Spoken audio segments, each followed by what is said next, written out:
Oi, oi, oi! All right.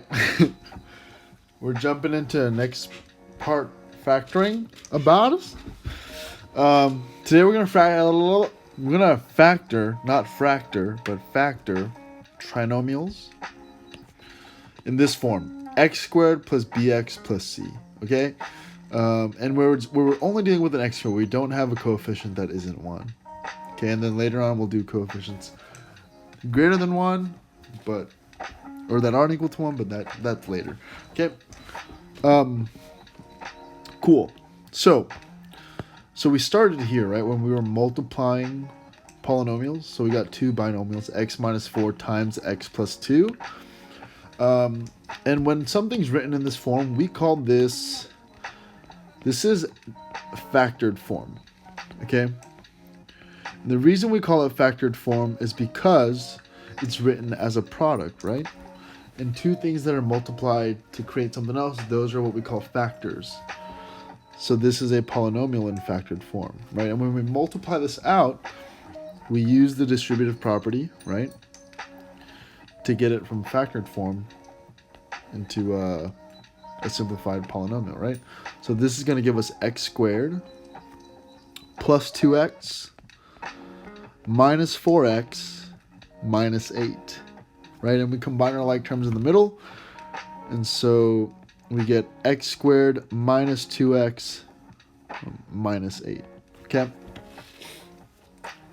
And so kind of the strategy for today is thinking about how these numbers relate to our final product, right? Because the goal is to go backwards. We're going to go from a polynomial that looks like this and get it into its factored form right here, okay? And so, like, I would ask you guys, what do you notice about this factored form and our product, right? But we're not in class, so I'm just gonna, I guess you could pause the video and think about it. But anyways, these two numbers right here are important. 2, and we have a negative 4, right? It's minus 4.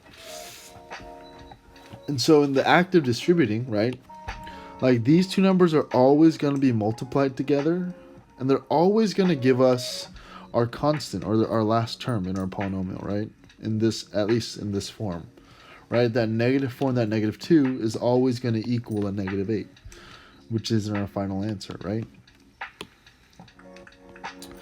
And what's also interesting about polynomials where we have just an x squared, because we're dealing with solely an x squared, we can almost always guarantee that we're going to be multiplying an x and an x, right? And so most of these answers in factored form, at least for today, are going to be in this form.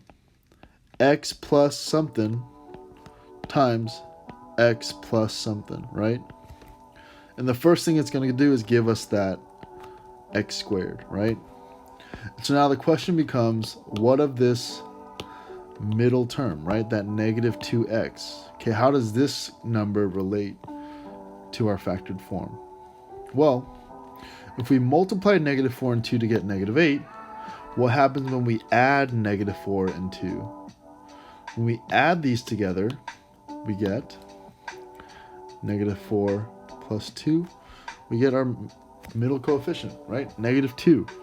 Because these two constants are always going to be multiplied by x. We're always going to have a negative 4x.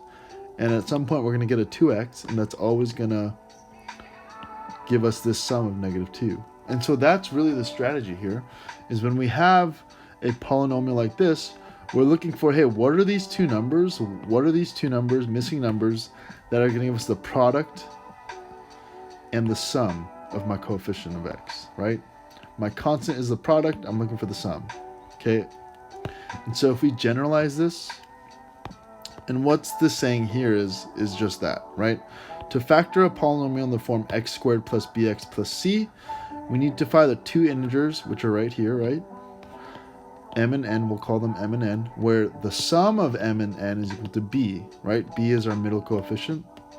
And the product of m and n, the product of m and n, right? M times n is equal to c, which is our constant, okay? So if I just kind of write this out right here, let's say this is x plus m, x plus n, and we have kind of our generalized form of this quadratic trinomial, right? Or that's the product that we want. What's going to happen when we multiply this out is we get x squared plus mx plus nx plus mn, right? Sorry, make some room here, right? And so what it's saying is that the product of these two numbers, m times n, must equal c, our constant. And we have like terms here, right? We have mx plus nx. Therefore, the sum of m and n must give us our middle coefficient of bx, okay? If we do a couple examples, it's going to make a lot of sense. I promise you're going to be great at this. This is when you're going to fall in love with factoring and realize I love math, okay? This was legit my favorite thing about Algebra 1. So, product, sum. So, in this example, let's do green. I want two numbers that have a product of 8 and a sum of 6, right? What two numbers add up to 8, or sorry, multiply to 8 and add up to 6, right? And we only have so many factors that we can choose from, right? We have 1 and 8. Well, that gives us a sum of 9, so that won't work. And we have 2 and 4, and 2 plus 4 is 6, right? So my two factors are going to be x plus 2 times x plus 4. And if you multiply that out, you'll see that it becomes 8 and 6, okay? So remember, product, sum. All right, moving on.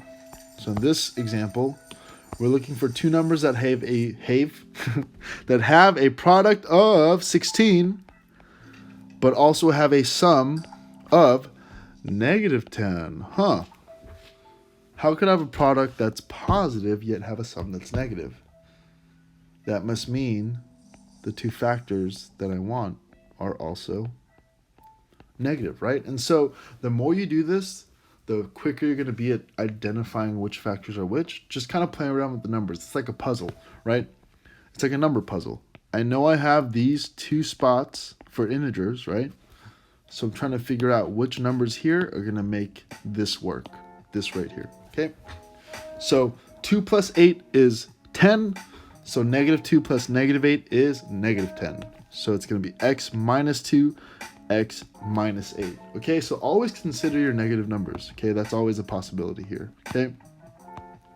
Example 3, x squared plus 3x minus 40. Now in this case, we're looking for a product of -40 and a sum of +3. So